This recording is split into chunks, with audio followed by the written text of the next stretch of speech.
तब उठाओ के ललिया खरीदी बला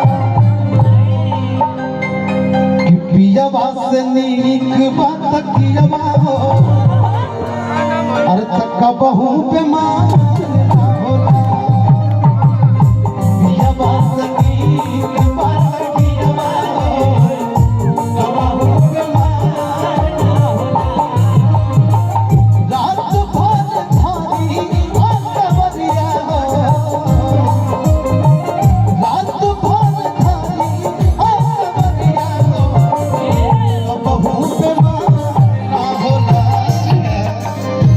पियवा से नीक बात कियवा हो बहु बेमार ना होला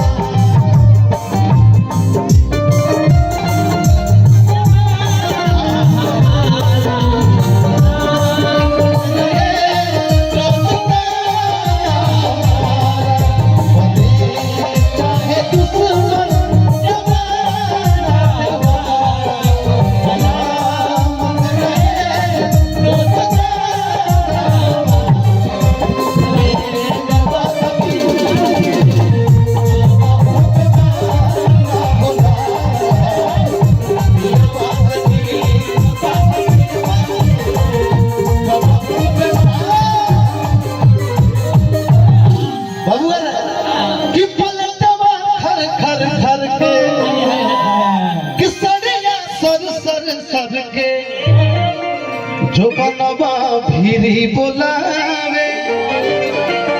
किसैया सर के बाबू रे कहत रे वही भाव है बा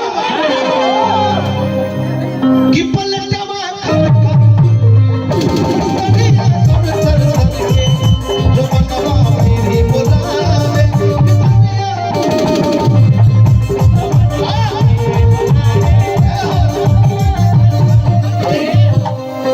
लेकिन कहती कि संग ही चटैया बिछई की बला कि उठावो के ललिया चिखई की बला ना एगो डांस हमारे को डांस के